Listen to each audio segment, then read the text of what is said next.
إن الحمد لله نحمده ونستعينه ونستغفره ونعوذ بالله من شرور أنفسنا ومن سيئات أعمالنا من يهده الله فلا مضل له ومن يضلل فلا هادي له أشهد أن لا إله إلا الله وحده لا شريك له وأشهد أن محمدا عبده ورسوله يا أيها الذين آمنوا اتقوا الله حق تقاته ولا تموتن إلا وأنتم مسلمون رب زدني علما رب زدني علما رب زدني علما رب زدني علما اللهم علمني كتابك اللهم علمني تأويل كتابك رب اشرح لي صدري للقرآن العظيم وفهمني اللهم علمني كتابك وسنة نبيك وفقهني فيهما رب اغفر لي ولمن علمني ولمن نصرني في دينك اللهم اغفر لجميع المؤمنين والمؤمنات والمسلمين والمسلمات.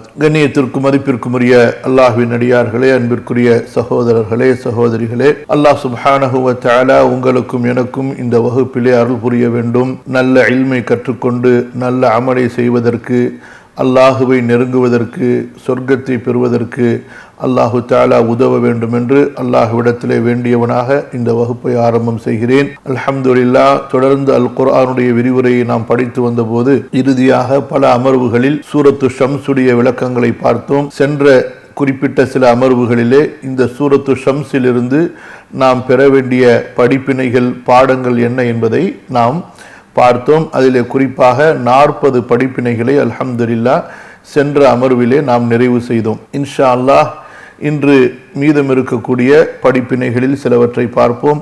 அல்லாஹ் சுப்ஹானஹு வ தஆலா அல் குர்ஆனை ஓதி அதை சிந்தித்து அதை கொண்டு படிப்பினை பெற்ற, நல்லறிவு பெற்ற நல்ல அறிவாளிகளில் அல்லாஹு தஆலா என்னையும் உங்களையும் ஆக்கி அருள்வானாக. ஆமீன். ஏற்கனவே நான் உங்களுக்கு சொல்லியிருக்கிறேன், அதாவது ஒவ்வொரு நாள் வரும் பொழுதும் எந்த சூறாவை படித்து கொண்டிருக்கிறோமோ அந்த சூறாவை முழுமையாக ஒரு முறை ஓதிவிட்டு அதனுடைய பொருள்களை மனதிலே நிறுத்தி கொண்டு வர வேண்டும் என்று. இன்ஷா அல்லாஹ் அதே போல தான் நீங்கள் எல்லாரும் செய்திருப்பீர்கள் என்று அல்லாஹ்விடத்தில் ஆதரவு வைக்கிறேன். நேற்று இங்கே இன்டர்நெட் கொஞ்சம் ஸ்லோவாக இருந்ததுனால உங்களுக்கு அதாவது வகுப்புடைய தொடர் விட்டு விட்டு கிடைத்திருக்கலாம். இன்ஷா அல்லாஹ் இந்த வகுப்பு முடிந்தவுடனே இன்றைய வகுப்பையும் நேற்றைய வகுப்பையும் முடிஞ்சால் மீதம் இந்த அதாவது கடைசியாக உள்ள எல்லா வகுப்புகளுடைய ஆடியோக்களை இன்ஷா அல்லாஹ் உங்களுக்கு நம்ம குரூப்பில் கொடுத்துடுறோம். எல்லாரும் கேட்டு பயன்பெறுங்கள் இன்ஷா அல்லாஹ். கவனிங்க, 41வது படிப்பினை சூரத்து ஷம்ஸிலிருந்து 41வது படிப்பினை. அல்லாஹ் சுப்ஹானஹு வ தஆலா இந்த உலகத்தை பல மாற்றங்களோடு படைத்திருக்கிறான். அல்லாஹு தஆலா செய்த சத்தியங்களை அப்படியே மனசுல கொண்டு வாங்க. வஷ்ஷம்ஸி வதுஹாஹா வல் கமரி இதா தலாஹா வன்னஹாரி இதா ஜல்லாஹா வல்லைலி இதா யக்ஷாஹா வஸ்ஸமாஇ வமா பனாஹா வல் அர்தி வமா தஹாஹா. அப்போ இது வரைக்கும் உண்டான சத்தியங்களை அப்படியே கொண்டு வாங்க. சூரியனை சொல்கிறான், வெளிச்சத்தை பகலை சொல்கிறான், இரவை சொல்கிறான். குறிப்பாக அந்த இரவு பகலை முழுமையாக மறைத்து விடும் பொழுது பிறகு வானத்தை சொல்கிறான். வானத்தை படைத்த தன் மீது அல்லாஹு தஆலா சத்தியம் செய்கிறான். பிறகு பூமியை அல்லாஹு தஆலா சத்தியம், பூமியின் மீது, அந்த பூமியிலே அவன் பூமியை எப்படி அமைத்திருக்கிறான், அந்த பூமியை அமைத்த தன் மீது அல்லாஹு தஆலா சத்தியம் செய்கிறான். இப்படியாக அல்லாஹ் சுப்ஹானஹு வ தஆலா இந்த உலகத்தை பல மாற்றங்களோடு படைத்திருக்கிறான். வெளிச்சத்தையும் இருளையும், சூரியனையும் சந்திரனையும், வானத்தையும் பூமியையும் அல்லாஹ் படைத்திருப்பதிலும் ஒவ்வொரு பொருளுக்கும் ஒரு விசேஷமான தன்மையை கொடுத்திருப்பதிலும் அல்லாஹுவின் வல்லமையும் ஞானமும் இருக்கிறது. நீங்க இன்ஷா அல்லாஹ் நெட்டில் போய் கூகுளில் போய் சூரியனை பற்றி ஒரு சின்ன ஆய்வு செய்யுங்க. சூரியன் என்று போட்டு ஆய்வு செய்தீர்கள் என்றால் இன்று அறிவியல் ஆய்வாளர்கள் செய்த ஆய்வுகள் எல்லாம் உங்களுக்கு தொகுப்பா கிடைக்கும். இந்த சூரியன் எப்பேற்பட்ட படைப்பு! அல்லாஹ் சுப்ஹானஹு வ தஆலா இந்த ஒரு விளக்கின் மூலமாக, ஏற்கனவே நம்ம படிச்சிருக்கிறோம் எங்க சூரத்து நபாவில், அல்லாஹ் சுப்ஹானஹு வ தஆலா இந்த சூரியனை எப்படி சொல்கிறான்? ஒளி தரக்கூடிய, எரியக்கூடிய விளக்காக. அதே போல சூரா அதாவது அல் ஃபுர்கான்ல சிராஜம் முனீரா, வெளிச்சம் தரக்கூடிய விளக்கு என்று அல்லாஹ் சொல்றான். இப்ப மனிதன் தன்னுடைய அந்த வீடோ அல்லது கடையோ அல்லது தனக்கு தேவையான நிலப்பரப்பு எவ்வளவு பெரிதாக இருக்கிறதோ அந்த அளவுக்கு அந்த நிலப்பரப்பை அவன் வெளிச்சப்படுத்த வேண்டும் என்றால் அவன் அதற்குரிய விளக்குகளை அவன் ஏற்பாடு செய்ய வேண்டும். அதற்குள்ள அந்த பவர், அந்த சக்தி உள்ள அந்த வெளிச்சத்தை, அந்த விளக்க அவன் கொண்டு வந்தாதான் ஓரளவுக்காவது அந்த இடத்தை அவன் வெளிச்சப்படுத்த முடியும். சுப்ஹானல்லாஹ், இந்த ஒரே ஒரு சூரியன் என்ற விளக்கை கொண்டு அல்லாஹ் சுப்ஹானஹு வ தஆலா அவனுடைய பிரபஞ்சத்தினுடைய ஒரு பெரும் பகுதியை வெளிச்சமாக்கி விடுகின்றான். இந்த வெளிச்சம் கியாம நாள் வரைக்கும் தொடர்ந்து கொண்டே இருக்கிறது. அந்த சூரியனில் இருக்கக்கூடிய அந்த சக்தி குறையவும் இல்லை, அதனுடைய அந்த பரவக்கூடிய தன்மையிலேயும் எந்த விதமான பலவீனமும் ஏற்படவில்லை. இப்படி அல்லாஹ் சுப்ஹானஹு வ தஆலா இந்த சூரியனை படைத்திருக்கிறது. அதே போல முதல்ல அல்லாஹ் சுப்ஹானஹு வ தஆலா இரவை படைக்கிறான். பிறகு அல்லாஹ் சுப்ஹானஹு வ தஆலா சூரியனை படைத்து பகலை உண்டாக்குகிறான். பிறகு அந்த இரவுல அல்லாஹ் சுப்ஹானஹு வ தஆலா சந்திரனை படைக்கிறான். அந்த சந்திரன் இரவனுடைய வெளிச்சத்தை உள்வாங்கிக் கொண்டு பிறகு அது வெளிச்சத்தை கொடுக்கிறது. இது அல்லாஹ் சுப்ஹானஹு வ தஆலாவுடைய அந்த படைப்பை பற்றி வரக்கூடிய குர்ஆன் வசனங்களிலிருந்து பெறப்பட்ட அந்த தர்த்தீப். சரியா? இப்ப விசேஷம் என்ன? அல்லாஹு தஆலா இந்த உலகத்தை பல மாற்றங்களுடன் படைத்திருப்பது. இப்ப இரவே இருந்தா என்ன ஆகும் மனிதனுக்கு? அல்லாஹ் அதையும் கேட்கிறான் குர்ஆன்ல. சூரத்துல் கஸஸ படித்து பாருங்க, கடைசி வசனங்களை. மனிதர்களே, உங்கள் மீது அல்லாஹு தஆலா பகலை தொடர்ச்சியாக ஆக்கிவிட்டால், நிரந்தரமாக உங்களுக்கு பகலை செய்துவிட்டால், உங்களுக்கு யாராவது கடவுள் இருக்கிறார்களா? உங்களுக்கு இரவை கொண்டு வருவதற்கு நீங்கள் ஓய்வெடுக்க வேண்டுமே, அந்த இரவை உங்களால் கொண்டு வர முடியுமா? அல்லது உங்களுக்கு இரவையே நிரந்தரமாக அல்லாஹ் ஆக்கிவிட்டால் நீங்கள் வாழ்வாதாரத்தை தேடுவதற்கான பகலை உங்களால் கொண்டு வர முடியுமா? இப்படி அல்லாஹ் சுப்ஹானஹு வ தஆலா என்ன செய்கிறான்? அவனுடைய வல்லமையை பல இடங்களில் நமக்கு எடுத்து சொல்கிறான். அதில் ஒரு இடம்தான் இந்த இடம். சூரியனின் மீதும் அதனுடைய வெளிச்சத்தின் மீதும் இரவின் மீதும் அந்த இரவு படரும் மீதும் இரவு படரும் பொழுது அல்லாஹ் சத்தியம் செய்திருப்பதிலிருந்து என்ன தெரிகிறது? அல்லாஹ் சுப்ஹானஹு வ தஆலா இப்படிப்பட்ட மாற்றங்களை நமக்கு கொடுத்திருப்பது. என்ன மாற்றங்கள்? ஒரு குறிப்பிட்ட நேரம் அல்லாஹ் சுப்ஹானஹு வ தஆலா பகலாக வைத்திருக்கிறான். ஒரு குறிப்பிட்ட நேரம் அல்லாஹ் சுப்ஹானஹு வ தஆலா நமக்கு இரவாக வைத்திருக்கிறான். இது அல்லாஹு தஆலாவுடைய ஒரு பெரிய அருட்கொடை, அல்லாஹுடைய பெரிய அற்புதம். மனிதன் இதை சிந்தித்து பார்க்க வேண்டும். தன்னுடைய ரப்பு தன்னுடைய இந்த உலக வாழ்க்கையில வாழ்வாதாரத்திற்காக, தன்னுடைய உடல் ஆரோக்கியத்துக்காக, தன்னுடைய நிம்மதிக்காக, தன்னுடைய அதாவது எல்லா நன்மைகளுக்காக வேண்டியும் தனக்கு இப்படி படைத்து கொடுத்திருக்கக்கூடிய அல்லாஹ் சுப்ஹானஹு வ தஆலா அவன் அல்லவா நம்முடைய ஆன்மாவுக்கும் வழிகாட்டக்கூடியவன். புரியுதுங்களா? யார் நம்முடைய உடலுக்கு இவ்வளவு தேவைகளை படைத்து கொடுத்திருக்கிறானோ அவன் நம்முடைய ரூஹுக்கு ஒரு வழிகாட்டுதலை கொடுத்திருக்க மாட்டானா? சிந்திச்சு பார்க்கணும். மனிதர்கள் இதை சிந்திக்கிறது இல்லை. எப்படி சிந்திக்கிறது இல்லை?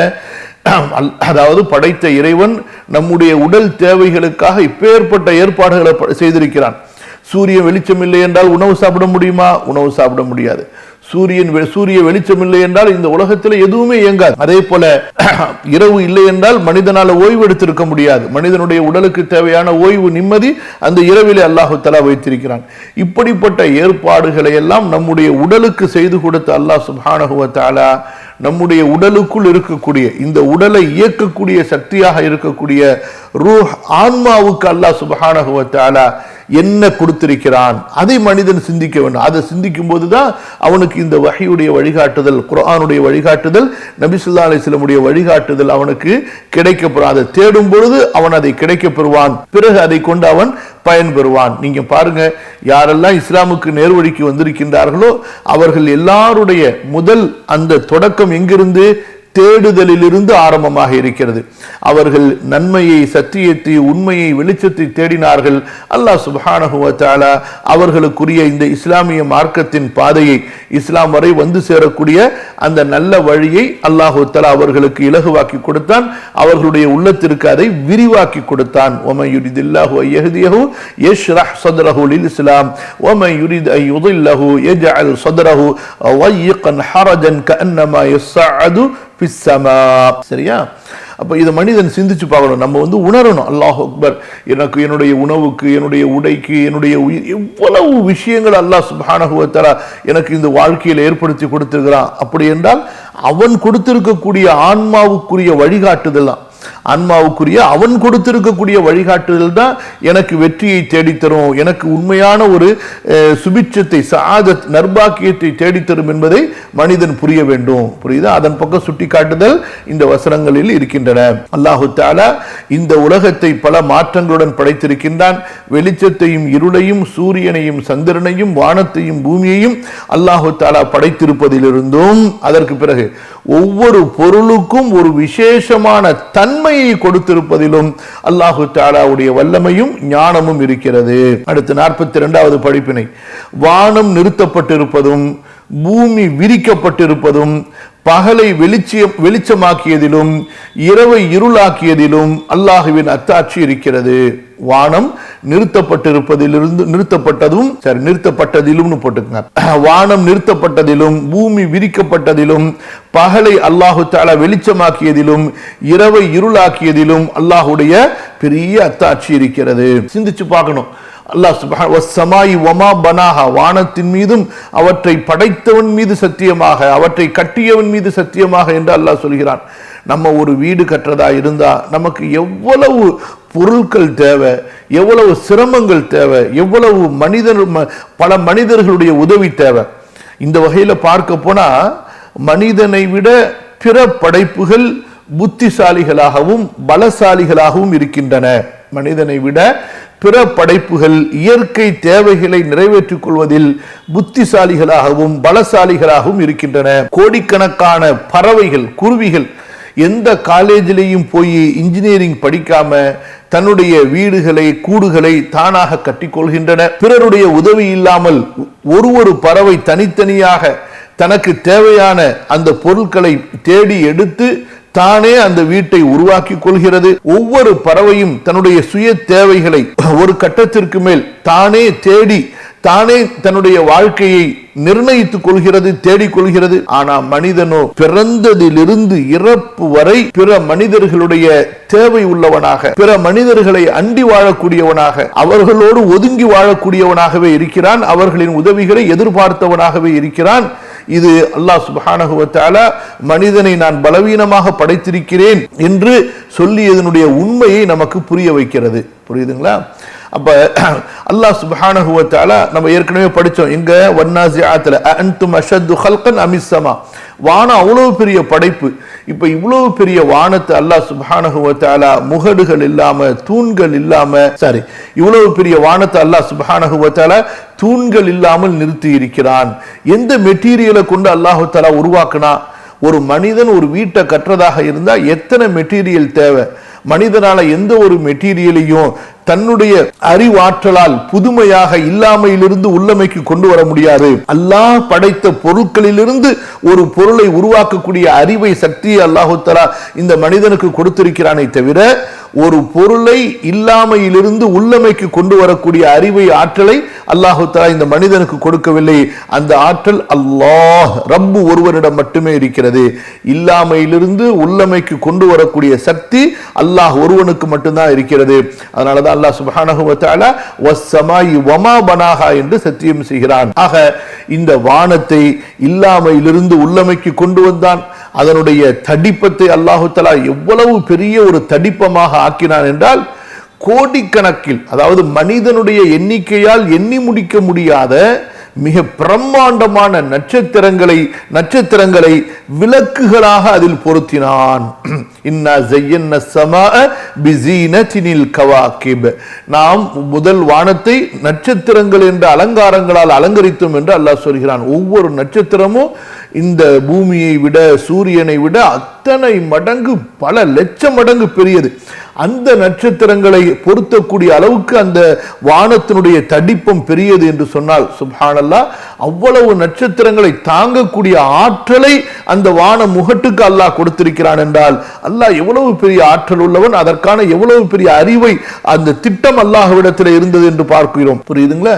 அப்ப வானம் நிறுத்தப்பட்டிருப்பதிலும் பூமி விரிக்கப்பட்டதிலும் பகலை அல்லாஹு தஆலா வெளிச்சமாக்கினான். ஒரு சூரியனை கொண்டு அப்படியே அந்த பகல் அல்லாஹு தஆலா பிரகாசமாகிட்டான். ஒரு நீங்க பகல் நேரத்துல உங்களுடைய அறை கதவுகள், வீடுகள் எல்லாம் அடைத்துக் கொண்டு எங்கேயாவது ஜன்னலில் இருந்து ஒரு சிறிய ஒரு ஓரத்தை துறங்க, சுப்ஹானல்லாஹ், உங்களுடைய வீடே அப்படியே பிரகாசமாயிடும். அந்த அளவுக்கு அல்லாஹ் சுப்ஹானஹு வ தஆலா அதிலே அந்த ஆற்றலை கொடுத்திருக்கிறான். இதை சிந்தித்து பார்க்கும் பொழுது இதுல மனிதனுக்கு அல்லாஹு தஆலாவுடைய பெரிய அத்தாட்சி இருக்கிறது. இதை நம்ம எப்படி புரிந்து கொள்றது? கவனிக்கணும்.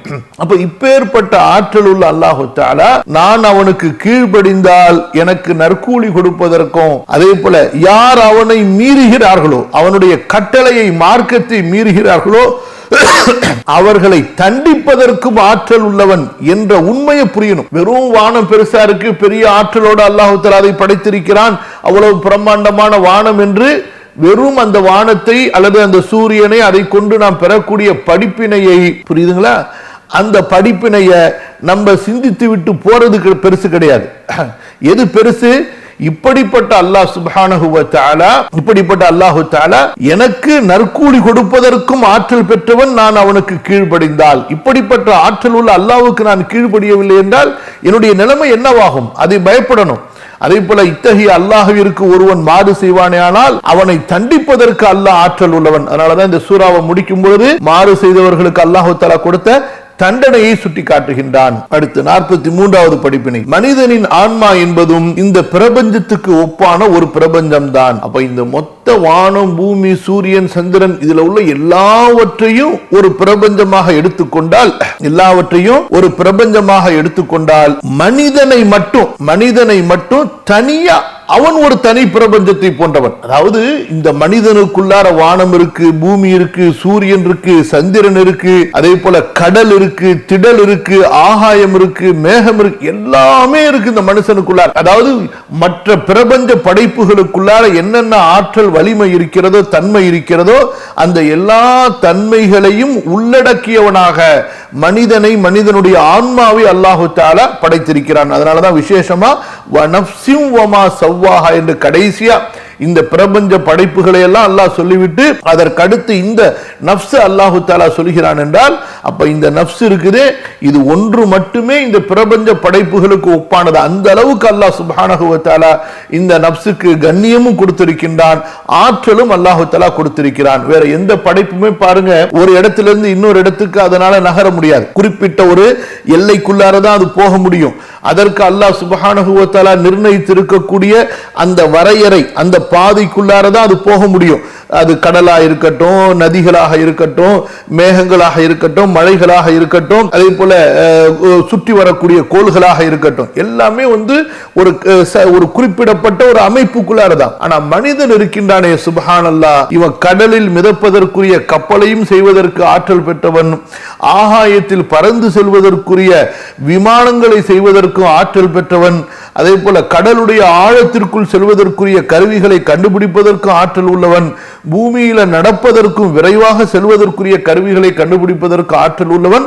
இப்படிப்பட்ட ஒரு பெரிய ஆற்றலை, சிந்திக்கக்கூடிய, கண்டுபிடிக்கக்கூடிய ஆற்றலை கொடுத்து அல்லாஹ் சுப்ஹானஹு வ தஆலா மனிதனை படைத்திருக்கின்றான். மனிதனின் ஆன்மா என்பது இந்த பிரபஞ்சத்துக்கு ஒப்பான அது ஒரு தனி பிரபஞ்சமாகும்.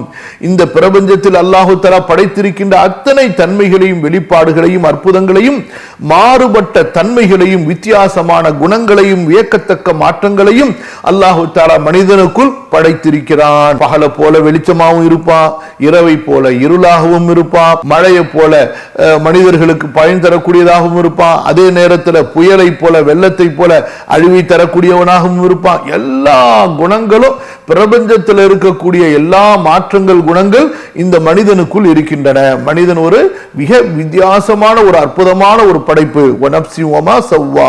44வது படிப்பினை, மனிதன் தான் படைக்கப்பட்டிருக்கும் அமைப்பை சிந்தித்து அல்லாஹுவின் வல்லமையை, அறிவை புரிந்து அல்லாஹுவின் மீது ஈமானையும் யக்கீனையும் அதிகப்படுத்த வேண்டும். அல்லாஹ்வுக்கு நன்றி உள்ளவனாக இருக்க வேண்டும். அல்லாஹ் சுப்ஹானஹு வ தஆலா நாடி இருந்தா நம்ம எல்லாம் ஒரு குரங்கு மாதிரி படைத்திருக்கலாம், ஒரு கரடி மாதிரி படைத்திருக்கலாம், ஒரு யானை மாதிரி படைத்திருக்கலாம். என்ன ஆகும் சொல்லுங்க பார்க்கலாம்? மனிதர்களுக்கு அல்லாஹ் தஆலா உருவத்தை, ஒரு யானை மாதிரி ஒரு உருவத்தை கொடுத்திருந்தா இன்றைக்கு நம்ம எல்லாம் வீடுகளுக்கு என்ன செய்யணும் யோசிச்சு பாருங்க. எப்படி நிலைமை இருந்திருக்கும் யோசிச்சு பாருங்க. சுப்ஹானல்லாஹ், அல்லாஹு அக்பர், லா ஹவ்ல வலா குவத்த இல்லா பில்லாஹ். நினைத்து பார்க்க முடியல. அல்லாஹ் தஆலா மனிதனுக்கு பொருத்தமான ஒரு உருவத்தை தேர்ந்தெடுத்திருக்கிறானே. வனஃப்ஸின் வமா சவ்வாஹா, இது மனிதனை அல்லாஹ்விற்கு நன்றி உள்ளவனாக மாற்ற வேண்டும். அல்லாஹ்வுடைய அற்புதமான அந்த ஆற்றலின் மீது ஈமானையும் யக்கீனையும் கொண்டு வர வேண்டும். மனிதனை மாதிரி வேற எந்த படைப்புமே இல்லைங்க. மற்ற படைப்புகள் செய்யக்கூடிய எல்லா செயல்களையும், எல்லா அந்த அறிவுகளையும் மனிதனால செய்துவிட முடியும். ஆனா மற்ற படைப்புகளால ஒருபோதும் மனிதனை போன்று எதையும் செய்ய முடியாது. ஏதோ மனிதன் பழக்கினான் என்று சொன்னா ஒரு குறிப்பிட்ட அளவு சில சைகைகளை சில அசைவுகளை செய்ய முடியுமே தவிர, ஆனால் மனிதன் ஒருவன் தான் எல்லா விதமான படைப்புகளுடைய எல்லா விதமான ஆற்றல்களையும் புரிந்து கொண்டு அந்த ஆற்றலை கொண்டு பலன் பெறக்கூடிய பயன் பெறக்கூடிய அளவுக்குண்டான சிந்தனை சக்தியும் அதற்குரிய செயல் சக்தியும் உள்ளவன். அப்ப இது நமக்கு அல்லாஹ்வின் மீது உண்டான யக்கீன் ஈமானை அதிகப்படுத்த வேண்டும். கவனிங்க, திரும்ப படிக்கிறோம் 44வது படிப்பினை. மனிதன் தான் படைக்கப்பட்டிருக்கும் அமைப்பை சிந்தித்து அல்லாஹுவின் வல்லமையை அறிவை புரிந்து அல்லாஹுவின் மீது ஈமானையும் யக்கீனையும் அதிகப்படுத்த வேண்டும். 45வது படிப்பினை. மனிதனின் ஆன்மா அல்லாஹுவின் விசேஷமான படைப்பாகும். சுப்ஹானல்லாஹ், அல்லாஹ் மனிதனுக்கு படைத்திருக்கிறான் பாருங்க, நஃப்ஸ். ஏன் அல்லாஹ் குர்ஆன்ல எப்படி சொல்றான்? வ நஃபக்து ஃபீஹி மிர் ரூஹி என்று அல்லாஹ் சொல்கிறான். அல்லாஹ் தஆலா இந்த ரூஹை தன் பக்கம் நிஸ்பத் செய்து இணைத்து சொல்கிறான். ஆதமை படைத்து ஆதமுக்குள் நான் என்னுடைய ரூஹிலிருந்து ஊதினால், அல்லாஹ் சுப்ஹானஹு வ தஆலா மனிதர்களுக்கு கொடுத்திருக்கக்கூடிய ரூஹ் இருக்கிறது, அது பிற படைப்புகளுக்கு கொடுக்கப்பட்ட ரூஹிலிருந்து ஒரு அற்புதமான விசேஷமான ஒரு ரூஹ் என்பதை நாம் புரிந்து கொள்கிறோம். அதனாலதான் நஃப்ஸின் மீதும் அந்த நஃப்ஸை படைத்தவன் என்று விசேஷமாக அல்லாஹ் தஆலா சொல்கிறான். எல்லாவற்றையும் அல்லாஹ் தானே படைத்தான். அப்ப இந்த நஃப்ஸை விசேஷமாக சொல்வதிலிருந்து இந்த மனிதனுக்கு கொடுக்கப்பட்டிருக்கக்கூடிய இந்த நஃப்ஸ் என்பது, அதே போல இந்த ரூஹ் என்பது, அறிவு என்பது, கல்ப் என்பது பிற படைப்புகளுக்கு கொடுக்கப்பட்டதிலிருந்து அற்புதமான முறையிலே வித்தியாசப்படுகிறது என்பதை நாம் புரிந்து கொள்ள முடிகிறது. கவனிங்க, அதாவது மனிதனின் ஆன்மா 45வது படிப்பினை. மனிதனின் ஆன்மா அல்லாஹுவின் விசேஷமான படைப்பாகும். 46. மனிதனுக்காகத்தான் அல்லாஹு தஆலா இந்த பிரபஞ்ச அமைப்பை படைத்திருக்கிறான். மனிதனை தனக்காக அல்லாஹு தஆலா உருவாக்கி இருக்கிறான், படைத்திருக்கிறான். அப்ப இந்த மொத்த பிரபஞ்சத்தை அல்லாஹ் சுப்ஹானஹு வ தஆலா மனிதர்களுக்கு சேவை செய்வதற்காக, மனிதர்களுடைய பலன்களை மனிதர்களுக்கு கொடுப்பதற்காக அல்லாஹு தஆலா படைத்திருக்கிறார். நீங்க குர்ஆன்ல நீங்க எடுத்து பாருங்க, பல வசனங்கள்ல பல சூறாக்கள்ல சஹர என்று வரும். சஹர என்றால் என்ன? அதாவது கட்டுப்படுத்துதல், வசப்படுத்தி கொடுத்துதல். அதாவது மனிதன் அந்த பொருட்களை கொண்டு பயன்படுத்திக் கொள்வதற்கு ஏற்ப அந்த பொருள்களை வடிவமைத்து அல்லாஹ் சுப்ஹானஹு வ தஆலா இயக்கி வைத்திருக்கிறான். இப்ப ஒரு குதிரை இருக்கு, ஒரு யானை இருக்கு, ஏன் ஒரு சிங்கம் கூட இருக்கு. மனிதன் அந்த மிருகத்தை பிடித்து விட்டானே ஆனால் அது எப்பேற்பட்ட ஒரு கொடிய மிருகமா இருந்தாலும் சரி, ஏன் காட்டுல உள்ள பெரிய மலைப்பாம்பா இருந்தாலும் சரி, அதை கூட தன்னுடைய அறிவை கொண்டு வல்லமையை கொண்டு தனக்கு கீழ்ப்படிய வைக்கக்கூடிய, கட்டுப்பட வைக்கக்கூடிய ஆற்றலும் அறிவும் அல்லாஹு தஆலா மனிதனுக்கு கொடுத்திருக்கிறான். அப்ப இதிலிருந்து என்ன தெரிகிறது? தன்னுடைய, அதாவது தனக்கு தான் வளர்க்கக்கூடிய, தான் அதாவது உணவளிக்கக்கூடிய, தன்னிடத்தில் வளரக்கூடிய அந்த உயிரினங்கள் தனக்கு கீழ்ப்படிந்து தன்னுடைய கட்டளையை ஏற்று தான் சொல்வதற்கு ஏற்ப செயல்பட வேண்டும் என்று விரும்பக்கூடிய மனிதன், தன்னை படைத்த அல்லாஹ், தன்னை படைத்த இறைவன் ஒருவன் இருக்கின்றான் அல்லவா, தனக்கு உணவளிக்கக்கூடியவன் யார் உண்மையில் எல்லா பிரபஞ்ச படைப்புகளுக்கும் உரிமையாளனோ அவனும் தானே அந்த இறைவனுக்கு தான் கீழ்ப்படிய வேண்டும் என்று ஆசைப்பட வேண்டும். அதுதான நியாயம். அந்த இறைவனுடைய ஆற்றலுக்கு முன்னால் தலை சாய்க்க வேண்டும், அவனுக்கு கட்டுப்பட வேண்டும், அவன் விரும்பியபடி தன்னுடைய வாழ்க்கையை அமைத்துக் கொள்ள வேண்டும் என்று ஆசைப்படணும். ஆனா மனுஷன் அப்படி படுறதில்லை. தன்னிடத்துல தான் வளர்க்கக்கூடிய நாய், அந்த நாய்க்கு இவன் கண்ணையும் கொடுக்கல, காதையும் கொடுக்கல, கல்பையும் கொடுக்கல, வயிற்றையும் கொடுக்கல, ஏதோ ஒரு வேளை 2 வேளை சோறு போடுறான், அவ்வளவுதான். ஒரு பூனை இருக்குது, ஏதாவது ஒரு மிருகம் இருக்குது, ஒரு குதிரை இருக்குது, ஒரு மாடு இருக்கு, அதுக்கு ஒரு வேளை 2 வேளை ஏதோ மிச்ச மீதி, அதுவும் மட்டமானது, அதை இவன் சாப்பிடுவானா? இவன் சாப்பிட மாட்டான். வைக்கல், அந்த மாதிரி புண்ணாக்கு, எண்ணெய் எல்லாம் எடுத்துக்கிட்டு சக்கையை தான் கொடுக்குறான்.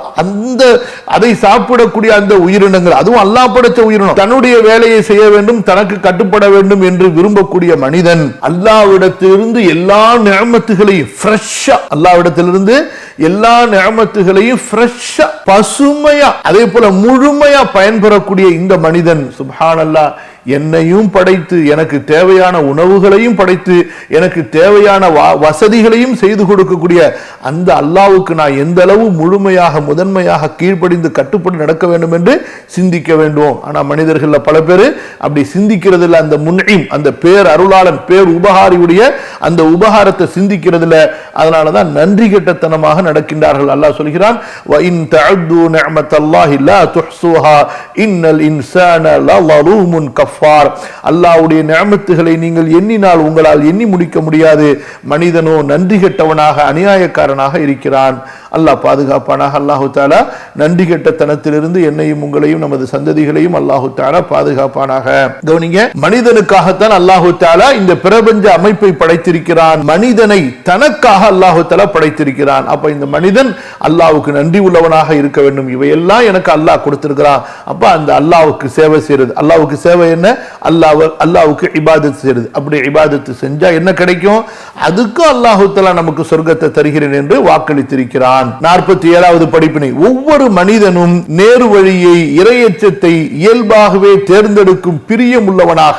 47வது படிப்பினை, ஒவ்வொரு மனிதனும் நேரு வழியை இறையச்சத்தை இயல்பாகவே தேர்ந்தெடுக்கும் பிரியம் உள்ளவனாகவே படைக்கப்பட்டிருக்கிறான். அதனால அந்த மனிதனுக்கு நேரு வழி காட்டப்படணும், நேரு வழியின் பக்கம் அழைக்கப்படணும், நேரு வழி அவனுக்கு முன்னால் விவரிக்கப்பட வேண்டும். அவ்வளவுதான். அதை செய்யறது நம்ம மேல கடமை. யாரு அந்த நேரு வழியை பெற்று விட்டார்களோ அவர்கள் மீது கடமை என்ன?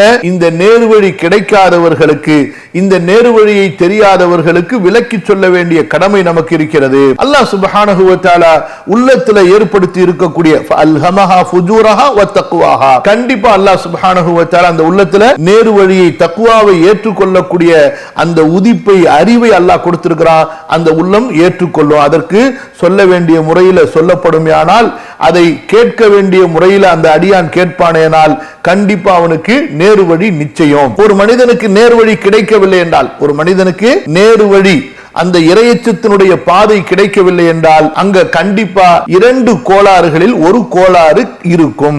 முதலாவது கோளாறு என்ன? யாரும் அவனுக்கு அந்த சத்தியத்தை ஹிதாயத்தை கொடுக்காமல் இருந்திருப்பார்கள், நேர்வழியின் பக்கம் அழைக்காமல் இருந்திருப்பார்கள். அல்லது அந்த நேர்வழியின் பக்கம் அவன் அழைக்கப்பட்ட போது செவிதாழ்த்தி கேட்காமல் இருந்திருப்பான். எப்படி நூஹ் அலைஹிஸ்ஸலாத்து வஸ்ஸலாமுடைய கௌம் என்ன செஞ்சாங்க?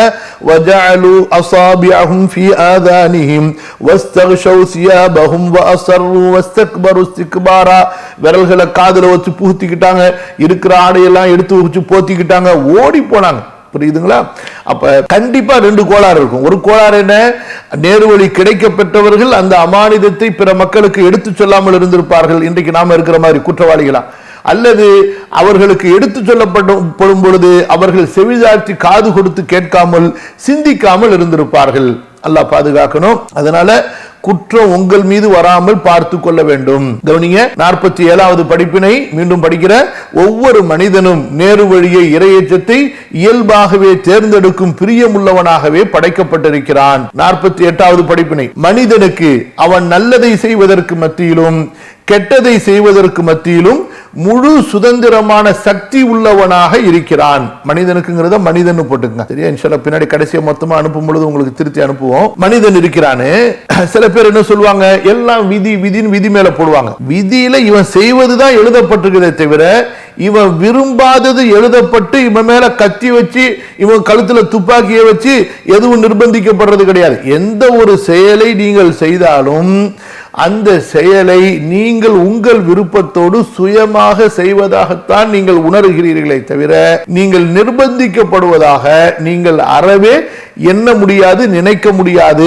நன்மை தீமை விஷயங்களில் ஒரு மனிதன் ஆணா பிறப்பதா, பெண்ணா பிறப்பதா, அழகா பிறப்பதா, அல்லது அழகு இல்லாமல் பிறப்பதா, கருப்பா பிறப்பதா, சிவப்பா பிறப்பதா, அவனுடைய தாய் தந்தை யாரு, எந்த நாட்டில் பிறக்கிறது, ஏழையினுடைய வீட்டிலா செல்வந்தருடைய வீட்டிலா, இதுதான் அல்லாஹ்வின் புறத்திலிருந்து மனிதனுக்கு உரிமை இல்லாமல் விதியாக நிர்ணயிக்கப்பட்ட அந்த கட்டாய விதி. அதற்கு பிறகு மனிதர்களுடைய செயல்கள் இருக்கின்றனவே, அந்த செயல்கள் அனைத்துமே மனிதனுடைய விருப்பத்தால் தேர்ந்தெடுக்கப்படக்கூடியவை, மனிதனுடைய சுய சக்தியால் செய்யப்படக்கூடியவை. அதைத்தான் அல்லாஹ் தஆலா அந்த விதியில எழுதியிருக்கிறானே தவிர இவனை கட்டாயப்படுத்தக்கூடிய நிர்பந்திக்கக்கூடியதாக அல்லாஹ் தஆலா ஆக்கவில்லை. இதை தெளிவா அல்லாஹ் சொல்லிட்டான், ஃபஅல்ஹமஹா ஃபுஜூரஹா வ தக்வாஹா. இனி நீ எதை தேர்ந்தெடுக்கிறாயோ அதற்கேற்ப உனக்கு கூலி கொடுக்கப்படும். கவனிங்க, மனிதன் அவன் நல்லதை செய்வதற்கு மத்தியிலும் கெட்டதை செய்வதற்கு மத்தியிலும் முழு சுதந்திரமான சக்தி உள்ளவனாக இருக்கின்றான்.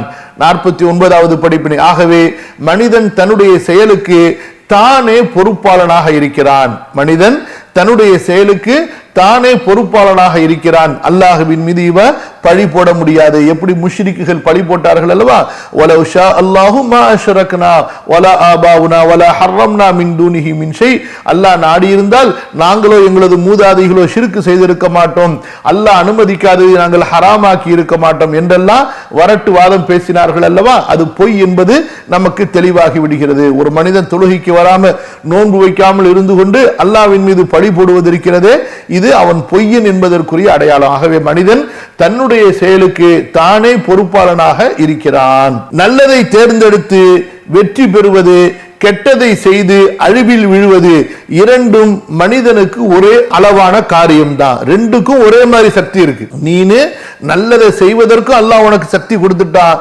கெட்டதை செய்யறதுக்கும் அல்லாஹ் உனக்கு சக்தியை கொடுத்துட்டான். நல்லதை செய்யறதுக்கு அதிகமாகவும் கெட்டதை செய்யறதுக்கு குறைவாகவும், அல்லது கெட்டதை செய்யறதுக்கு அதிகமாகவும் நல்லதை செய்வதற்கு குறைவாகவும் அப்படி கிடையாது. ரெண்டுக்குமே சமமான ஆற்றலையும் அறிவையும் தேர்ந்தெடுக்கக்கூடிய உரிமையையும் அல்லாஹு தாலா இந்த மனிதனுக்கு கொடுத்திருக்கிறான். அதன் அடிப்படையில தான் அங்கே அல்லாஹு தாலா அவனுக்கு கட்டளை கொடுக்கிறான். இதை செய், இதை செய்யாத, இதன் பக்கம் நெருங்காத, இதன் பக்கம் நெருங்கி வா என்று அவனுக்கு வழிகாட்டுகிறான். அல்லாஹ்வுடைய வழிகாட்டுதல்களை ஏற்று அவன் அந்த வழியின்படி செல்வானேயானால் அல்லாஹ்வுடைய நிஅமத்துக்கு உரியவனாக ஆகிறான். அல்லாஹ்வுடைய வழிகாட்டுதல்களை புறக்கணித்து கட்டளைகளை மீறி அவன் செல்வானேயானால் அல்லாஹ்வுடைய தண்டனைக்கு உரியவனாக அவன் ஆகிறான். கவனிங்க, நல்லதை தேர்ந்தெடுத்து வெற்றி பெறுவது, கெட்டதை செய்து அழிவில் விழுவது, இரண்டும் மனிதனுக்கு ஒரே அளவான காரியம் தான். ரெண்டுத்தையும் அல்லாஹ் ஒரே வசனத்தில் தான் சொன்னான். ஃபஅல்ஹமஹா ஃபுஜூரஹா வ தக்வாஹா. அதே போன்று 51வது படிப்பினை, அவன் எதை விரும்புகிறானோ, இது ரொம்ப முக்கியமான விஷயம். நல்ல கவனிங்க, இதுவும் இரண்டாவது விஷயமும். ஒவ்வொரு விஷயமும் ரொம்ப முக்கியமானதா, சில விஷயம் அதுல ரொம்பவே முக்கியமானதா இருக்கும். அவன் எதை விரும்புகிறானோ, எதன் பக்கம் ஆசைப்படுகிறானோ அதற்கு முயற்சி செய்கிறான். அப்ப முதல்ல என்ன வரணும்? ஆசை வரணும். அதனாலதான் இலா ரப்பிக ஃபர்கப், அல்லாஹ்வின் பக்கம் ஆசைப்படுங்கள். அல்லாஹ் சொல்றான், என் மேல பிரியம் வைடா, முட்டா பேல வீணா போனவன, உனக்கு எங்கடா புத்தி போச்சு? எங்கேயாவது யோசிச்சு பாருங்க, உங்க முன்னாடி தங்கத்தையும் பித்தளையும் கொண்டு வந்து வச்சா எதை ஆசைப்படுவீங்க? நகை நட்டு ஆபரணங்களையும் குப்பைகளையும் கொண்டு வந்து வச்சா எதை நம்ம ஆசைப்படுவோம்? சொல்லுங்க பார்க்கலாம். இதுலலாம் இவ்வளவு அறிவு இருக்குது. அல்லாஹ் நமக்கு முன்னாடி இருக்கிறான். இந்த உலக குப்பை, உலகம் என்ன குப்பை, அது நமக்கு முன்னாடி இருக்குது. இப்ப அல்லாஹ்வை ஆசைப்படுறதுக்கு பதிலா மனிதன் இந்த துன்யாவை ஆசைப்பட்டுக்கிட்டு இந்த துன்யால உள்ளத்தை பறி கொடுத்துட்டு இந்த துன்யாவுடைய மோகத்துல கிடக்கிறானே, எவ்வளவு பெரிய முட்டாளு பாருங்க. யோசிச்சு பாருங்க. சுப்ஹானல்லாஹ். அல்லாஹ்வை ஆசைப்பட்டா நமக்கு துன்யாவும் கிடைச்சிரும், ஆகிரத்தும் கிடைச்சிரும். அல்லாஹ்வை விட்டுட்டு உலகத்தை ஆசைப்பட்டா உலகமும் கிடைக்காது, ஆகிரத்தும் கிடைக்காது. அல்லாஹ் கிடைக்கவே மாட்டான், அறவே கிடைக்க மாட்டான். புரியுதா? கவனிங்க, மனிதன் எதை விரும்புகிறானோ, எதன் பக்கம் ஆசைப்படுகிறானோ அதற்கு எதற்கு முயற்சி செய்கிறானோ அது அவனுக்கு இலகுவாகி விடுகிறது. முதல்ல ஆசை, இரண்டாவது முயற்சி. அப்ப ஆசையும் முயற்சியும் வரும் பொழுது அவனுக்கு காரியம் இலகுவாகி விடுகிறது, அது அவனுக்கு கிடைத்து விடுகிறது. வலைஸ லில் இன்சானி இல்லா மா ஸா. அதே அல்லாஹ் தஆலா தெளிவா குர்ஆன்ல சொல்லிட்டான். அதான் இங்க நமக்கு சொல்லப்பட்டிருக்கு. வனஃப்ஸி வமா ஸவ்வாஹா ஃபஅல்ஹமஹா ஃபுஜூரஹா வ தக்வாஹா கத் அஃலஹ மன் ஸக்காஹா வ கத் காப மன் ஸக்காஹா. நீ எதன் பக்கம் போற? முதல்ல உனக்கு என்ன ஆசை வருது? எது ஆசை வருதோ அதுக்கு தான் நீ முயற்சி செய்வ. எதற்கு நீ முயற்சி செய்வாயோ அது உனக்கு கிடைச்சிடும். நீ உள்ளத்தை திருத்த வேண்டும், அல்லாஹ்வுடைய வெற்றியை பொருத்தத்தை அடைய வேண்டும் என்று ஆசை வைத்தால் அதற்கான முயற்சி செய்வ. அப்ப முயற்சி செய்து விட்டால் அது கண்டிப்பா கிடைச்சிடும். அப்போ ஒரு மனிதன் என்னால சரியா தொழுக முடியல, என்னால சரியா நோன்பு வைக்க முடியல, என்னால சரியா குர்ஆன் ஓத முடியல, என்ன சொல்றானோ அது எல்லாத்துக்கும் காரணம் அவனுக்குள் தான் இருக்கிறது. அவனிடத்துல உண்மையான ஆசை வந்திருக்குமேயானால், உண்மையான அந்த தேடல் வந்திருக்குமேயானால் அதற்கான முயற்சி அவன் செய்திருப்பான். அதற்கான முயற்சி அவன் செய்திருந்தால் கண்டிப்பாக அல்லாஹ் சுப்ஹானஹு வ தஆலா அவனுக்கு அதை இலகுவாக்கி கொடுத்திருப்பான். இன்றைக்கு பாவம் செய்யக்கூடியவர்கள் பாவத்தை அதிகமாக விரும்புகிறார்கள், அதற்கான முயற்சிகள் செய்கிறார்கள். எனவே பாவத்தின் பக்கம் உண்டான பாதை அவர்களுக்கு இலகுவாகி விடுகிறது. அதாங்க விஷயம். புரியுதா? ஆக நாம் நன்மைகளை உண்மையிலே நேசித்திருப்போம், ஆனால் சத்தியத்தை, மார்க்கத்தை, இபாதத்தை, தாஅத்தை திக்ரு, துஆ, குர்ஆன் ஓதுவதை, அல்லாஹ்விற்கு கீழ்ப்படிவதை உண்மையிலே நேசித்திருப்போமேயானால், நபி ஸல்லல்லாஹு அலைஹி வஸல்லம் அவர்களுடைய சுன்னாவை உண்மையிலே நேசித்திருப்போமேயானால், அதை பின்பற்றுவதற்கான, அதை எடுத்து செயல்படுவதற்கான முயற்சியை கண்டிப்பா செஞ்சிருப்போம். அப்படி முயற்சி செய்திருப்போமேயானால், முயற்சி செய்யக்கூடியவர்களுக்கு கண்டிப்பா அல்லாஹ் தஆலா அதை இலகுவாக்கி கொடுப்பான். வல்லதீன ஜாஹது ஃபீனா லனஹ்தியன்னஹும் சுபுலனா வ இன்னல்லாஹ லமஅல் முஹ்ஸினீன். அல்லாஹ் தெளிவா நமக்கு சொல்லிட்டான். ஒரு வசனமும் இன்னொரு வசனத்தோடு தொடர்புபடுது. அந்த வசனங்கள் ஒன்று ஒன்றை விளக்கக்கூடியதாக இருக்குது. சரியா? 52வது படிப்பினை கவனிங்க. மனிதன் இறைவன் தனக்கு கொடுத்த அறிவை கொண்டு அவனது மார்க்கத்தை நடுநிலையோடு ஒப்பிட்டு சிந்தித்து பார்த்தால் அல்லாஹ்விற்கு கீழ்ப்படிவதில் தான் நன்மையும் வெற்றியும் இருக்கிறது என்பதை புரிந்து கொள்வான். வனஃப்ஸின் வமா ஸவ்வாஹா ஃபஅல்ஹமஹா ஃபுஜூரஹா வதக்வாஹா கத் அஃப்லஹ மன் ஸக்காஹா வகத் காப மன் தஸ்ஸாஹா. இப்போ அல்லாஹ் சுப்ஹானஹு வ தஆலா நல்லதை புரியக்கூடிய ஆற்றலை கொடுத்து விட்டான், கெட்டதை புரியக்கூடிய ஆற்றலை அல்லாஹ் தஆலா மனிதனுக்கு கொடுத்துட்டான். இப்போ மார்க்கத்தை அல்லாஹ் தஆலா நமக்கு கொடுத்திருக்கிறான். இந்த மார்க்கத்தை மனிதன் தன்னுடைய நடுநிலையான, நேர்மையான, நீதமான அறிவை கொண்டு சிந்தித்து பார்ப்பானே ஆனால் தன்னுடைய உண்மையான வெற்றி என்பது, தன்னுடைய நற்பாக்கியம் என்பது அல்லாஹுடைய இந்த மார்க்கம் என்ற கட்டளைக்கு கீழ்ப்படிவதில் தான் இருக்கிறது என்பதை தெளிவாக புரிந்து கொள்வான். அதுல எந்த விதமான குழப்பமும் வராது, ஆட்சேபனையும் வராது. ஒரு மனிதன் மார்க்கத்தின் மீது ஏன் ஆட்சேபனை செய்கிறான் என்றால் நல்லா புரிஞ்சு கொள்ளுங்க. அவன் முஸ்லிமோ காஃபிரோ, அவன் முஸ்லிமோ காஃபிரோ. ஏன் இன்றைக்கு முஸ்லிம்கள்ல அல்லாஹ்வுடைய மார்க்கத்தின் மீது, நபியுடைய சுன்னாவின் மீது ஆட்சேபனை செய்யக்கூடிய பாதி முஸ்லிம்களோ, கால்வாசி முஸ்லிம்களோ, அல்லது முஸ்லிம்கள் என்ற பெயரில் இருக்கக்கூடிய முர்த்ததுகளோ இருக்கிறாங்க. நல்லா புரிஞ்சுக்கங்க. அப்ப இப்படிப்பட்டவர்களுக்கு மார்க்கத்தின் மீது ஏன் ஆட்சேபனை வருகிறது? மார்க்க சட்டங்களின் மீது இவர்களுக்கு ஏன் சந்தேகம் வருகிறது? மார்க்க சட்டங்கள் இந்த காலத்திற்கு ஒத்து வருமா என்ற குழப்பம் இவர்களுக்கு ஏன் வருகிறது என்றால், இவர்கள் அல்லாஹ் கொடுத்த நேரான அறிவை கொண்டு பிற மத சமய கொள்கைகளோடு மனிதர்கள் உருவாக்கிய கடினமான சங்கிலிகளான சட்டங்களோடு சேர்த்து அல்லாஹ்வுடைய தீனை ஒப்பிட்டு பார்ப்பதில்லை. இதில் உள்ள நன்மைகளை அவர்கள் சிந்திப்பதில்லை. அவர்கள் என்ன செய்கிறார்கள்? இதில் உள்ள நன்மைகளை சிந்திக்காம வெறும் ஆசையை முன்வைக்கின்ற காரணத்தினால அவர்களுக்கு அல்லாஹ்வுடைய தீன் பிடிப்பதில்லை. ஷைத்தானுடைய ஆசாபாசங்கள், மனிதர்கள் உருவாக்கிய அநியாயமான சட்டங்கள் அவர்களுக்கு நல்லதாக தெரிகிறது. கவனிங்க, மனிதன் இறைவன் தனக்கு கொடுத்த அறிவை கொண்டு, இதெல்லாம் எங்க இருக்கு? வனஃப்ஸின் வமா ஸவ்வாஹா ஃபஅல்ஹமஹா ஃபுஜூரஹா வதக்வாஹா. இந்த சிந்தனையை அல்லாஹ் சிந்திக்க சொல்றான் மனிதனுக்கு. மனிதன் இறைவன் தனக்கு கொடுத்த அறிவை கொண்டு அவனது மார்க்கத்தை நடுநிலையோடு ஒப்பிட்டு சிந்தித்து பார்த்தால், எதோடு ஒப்பிடணும்? பிற மத கலாச்சாரங்களோடு, பிற மத சடங்குகளோடு, பிற மதத்தில் இருக்கக்கூடிய சங்கிலிகளை போன்ற, கடுமையான விலங்குகளை போன்ற, விலங்குனா கை கால் விலங்கு, அந்த மாதிரியான சட்டங்களோடு இதை ஒப்பிட்டு சிந்தித்து பார்ப்பானே ஆனால் அல்லாஹ்விற்கு கீழ்ப்படிவதில் தான், அதாவது அல்லாஹ்வுடைய மார்க்க சட்டத்தை பின்பற்றுவதில் தான் நன்மையும் வெற்றியும் இருக்கிறது என்பதை புரிந்து கொள்வான். 53வது படிப்பினை.